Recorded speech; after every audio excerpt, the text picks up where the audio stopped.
ladies and gentlemen. Welcome back to another broadcast of The Weekly with me, Neff. Please subscribe to the channel. I appreciate the support. This week is The Mummy week, Lee Cronin's The Mummy. This film has released recently.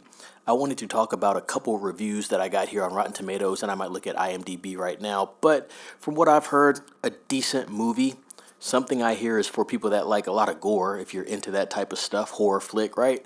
And this film has, kind of been on my radar, but I'm not going to be watching it in theaters. I knew a lot of news about the production of the film and stuff like that.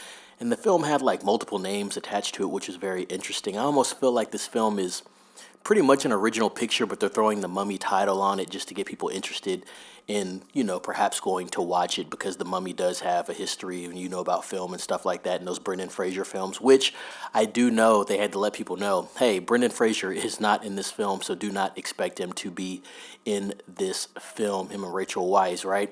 There is going to be a Mummy 4, that's a side note though, but they are not in this film. This is a different take on the Mummy, a reimagining, right? And so overall, I know some people that have seen the film. I wanted to talk about just some reviews overall, and then maybe we'll go through some thoughts on those reviews. But let's read into the first reviews. Let's look at what the critics have to say about this film on Rotten Tomatoes. I'm going to put that up on the screen right now, so go ahead and take a look at that. Right now, it's sitting at a 46% overall, so not too good, right? You have 120 reviews. That's on the tomato meter. If you look over to what the fans are thinking about the film, they like it a little more. A 78 out of 100. So the popcorn meter with over 250 verified ratings is sitting at a 78. There's quite a deviation there, 32%, ladies and gents. Let's look at what some of the critics say about this. Let's look at 4 critic reviews, and then we'll look at 4 audience reviews so we can actually see that deviation in the description of the reviews themselves. This one is from Johnny Oleksinski of New York Post. Pretty big publication there. He gives it a 1.5 out of 4 stars, so harsh review from Mr. Oleksinski there. The director mostly reshapes what a mummy actually is to suit his lackluster whims. He was not a fan of the film. Allison Wilmer, New York Magazine / Vulture, another big publication. She gave it a rotten score. Not a numerical score, though. Maybe the Mummy just isn't very inspired. This one from Jonathan Dehaan, Nightmare on Film Street, he gives it a 75% out of 100. It's wild, it's kooky, it has a Looney Tunes style energy to it, not too good, and it's hella violent. Everything you're looking for in a new Evil Dead or Mummy movie, so he liked it. Kimberly Elizabeth, same publication, Nightmare on Film Street, 70%. Overall, a super fun theater experience. Try to see it with a loud crowd who will groan at all the gross bits. I found the second half to be weaker than the front half, but if you are looking for a wild, gross out ride, you're going to have a blast. And so we have some positive reviews there and some negative, mostly negative from the critics.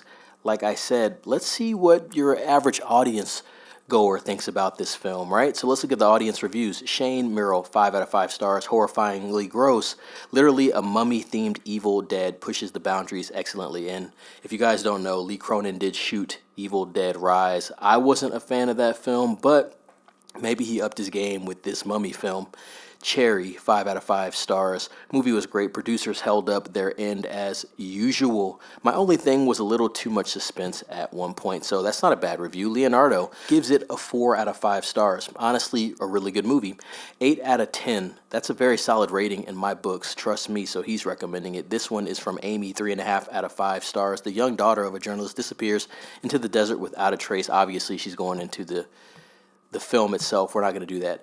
Snorlax, 3.5 out of 5 stars, just the same as Amy, but a better description of what he thinks about the film. Good solid watch, decent jump scares, very little Mummy influence, lots of gore, and that's what I've been hearing. Is this one for the gore hounds, ladies and gents? If you've seen this movie, comment down below what you think. Is this one for the people that like a lot of gore? It's what I've been hearing quite a bit, and for the most part, I've been hearing what the audience score says, the popcorn meter, about 7 out of 10.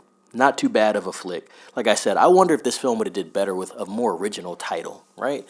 Multiple titles going around on what they were going to do as far as the marketing goes, but they said Lee Cronin's The Mummy is what we were going to go with. And like I said, I think that can cause some confusion to the point where they had to clear up the confusion.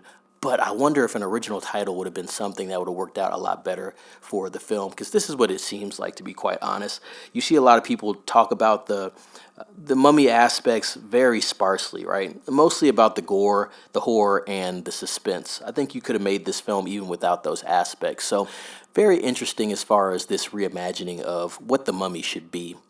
Anyway, ladies and gents, let me know what you thought about this news, and if you saw the film. I want to hear some comments on what you thought about the film, and what do you think about Lee Cronin's work overall? I want to hear some thoughts on that. Please like this video, share this video, subscribe to the channel, ring the bell for notifications to stay updated, and be safe. It's Neff signing off.